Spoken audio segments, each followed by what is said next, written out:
An American who was held hostage in Niger for more than 6 years has been released. Jeff Woodke, an American aid worker, was detained back in 2016. Let's bring in CBS News senior White House and political correspondent Ed O'Keefe, who has more on this. So, Ed, what more can you tell us about this news? Well, the White House just announced this a short time ago, Vlad and Anne-Marie. As you said, he'd been in captivity for about 6 years. He's a minister and missionary who'd been based in Niger and was taken captive in October 2016. We note also that there was a release of a French hostage, a French journalist this morning from the same region. Unclear if the two were directly tied to each other, but it has happened, and so it's an encouraging sign, and it comes just a few days after Secretary of State Antony Blinken was in Niger and in other parts of Africa. The National Security Advisor, as you see there, Jake Sullivan, tweeting a short time ago, "I'm gratified and relieved to see that he's been released," and he thanks so many across our government who've worked tirelessly towards securing his freedom. Woodke, one of several Americans who remain, as they classify it here, wrongfully detained across the world.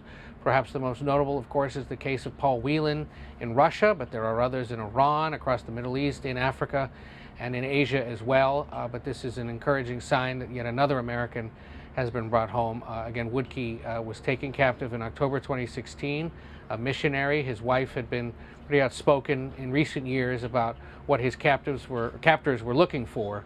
Unclear if there was any negotiating of that kind, and the U.S. doesn't normally say if there was, but either way, he's coming home.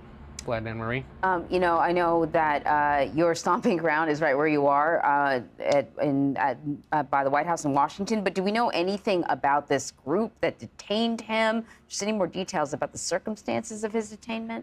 So we're still working to get details. As I understand it, some offshoot of Al-Qaeda may have been involved initially in his capture, which of course remains active in various ways across Africa. In fact, actually, I'm just getting a little more here as we go. He was a Christian aid worker freed outside Niger in the Mali-Burkina Faso area.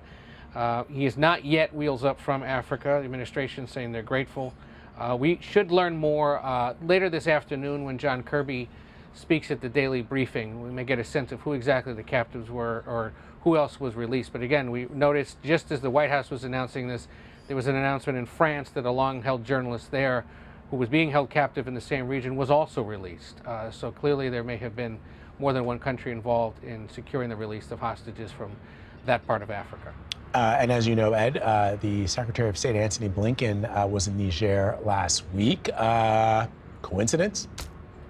I mean, most likely, since it is the State Department that is responsible for negotiating the release of these hostages. There's an office there that's been worked on the case of Brittany Griner, is working on the case of Paul Whelan, working on the case of James Foley and others. Austin Tice, sorry, not the case of James Foley, the case of Austin Tice. So they obviously would be involved, and one could surmise that perhaps this came up in his meetings last week, but they haven't officially said that, at least not yet. All right. Ed O'Keefe, thank you so much.